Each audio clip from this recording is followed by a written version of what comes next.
No religion in the world has a God that can be perfectly just and perfectly loving or merciful at the same time. In every religion in the world, when their God shows mercy, the God does it at the expense of justice. So imagine somebody who killed and killed and killed and killed and killed and say, just have mercy, have mercy, have mercy. The lives you violated will be crying for justice. You are crying for mercy. They say, if your bad deeds outweigh your good deeds, you go to hell. If your good deed outweigh your bad deeds, you go to heaven. That's not a perfect God. You don't know what perfection means. If this is who God is, there's a big issue. And that is where the gospel steps in. This is why, listen to me. If Satan is not involved in somebody's life and they heard the true gospel, they'll be Christians. Because nothing comes close. You don't understand. Nothing comes close. It takes an enormous activity of darkness for somebody to hear the gospel and not bow the knee. There's nothing like it on the market. Are you there? Nothing like it.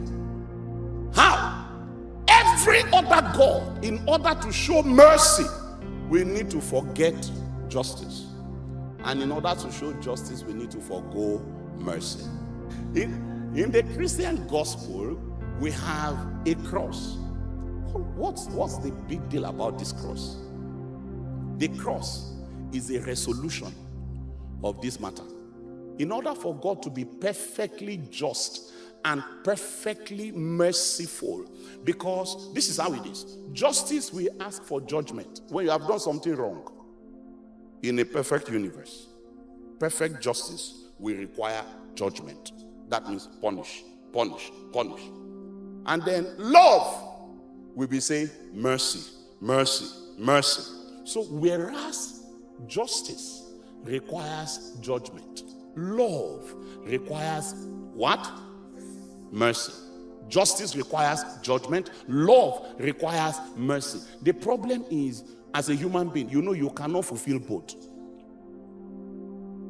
Every time that you decided to say, I love this guy, let me forgive him, it means you have refused to do justice to the person. And when you say, no, let's do the right thing for once, it means you chose justice and you have decided to forgo love and mercy. We can manage you because you are not perfect. But a perfect God will be perfectly just and perfectly loving. There cannot be tension between God's justice and God's love because He's perfect. If God upholds mercy at the expense of justice, He's not a perfect God. If He upholds justice at the expense of love, He's not a perfect God. Perfection. I'm talking of the highest possible level. And this is what I'm saying to you, that there's no religion that can resolve this problem. Have you heard me? Yes. In every other, it's just that God, if God says, I will forgive you, I will forgive you. They don't have a God that is God enough.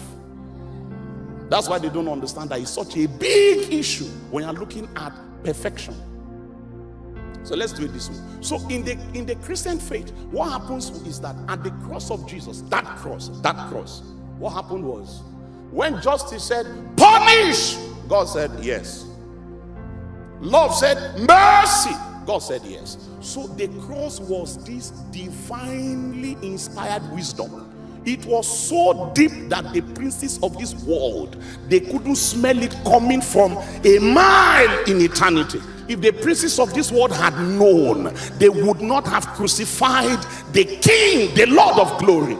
Because when they killed Jesus, Jesus Christ died even though he had no sins to pay for. Are you with me?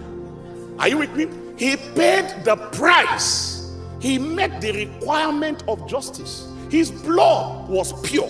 His blood was holy, untainted. Are you with me? Spotless. According to Peter, spotless.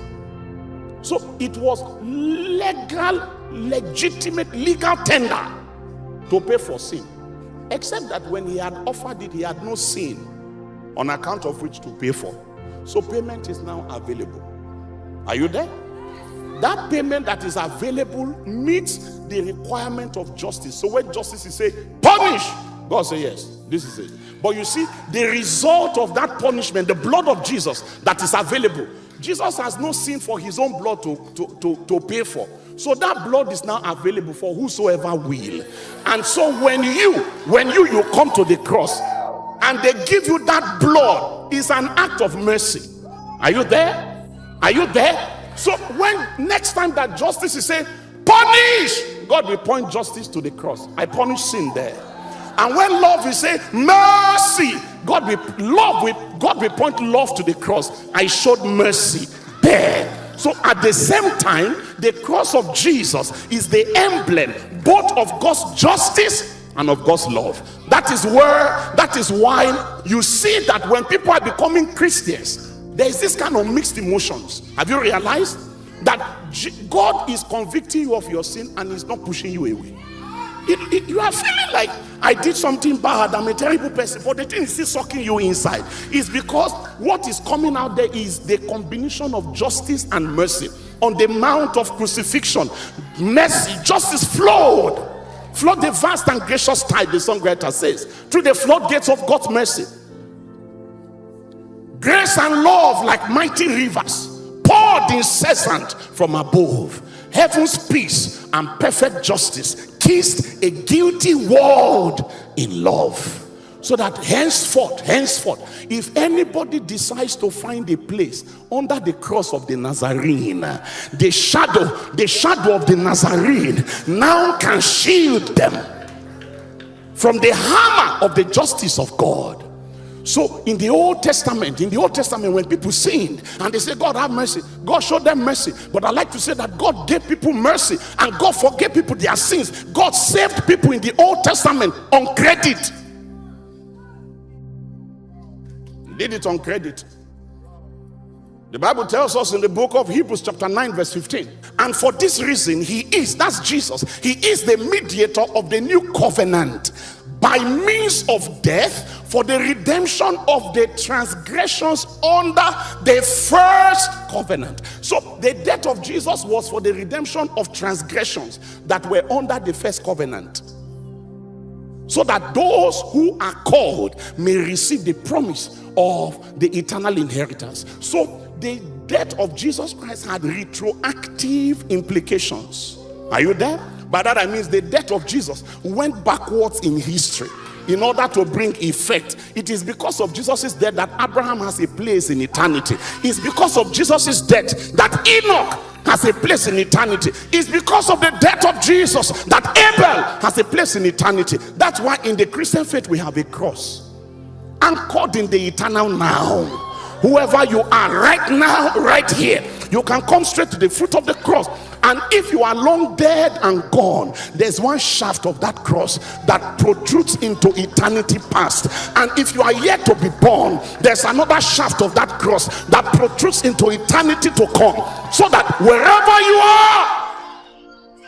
you are never too far away from the cross of Jesus. Because when we are saying we are not ashamed, you need to understand where we are coming from.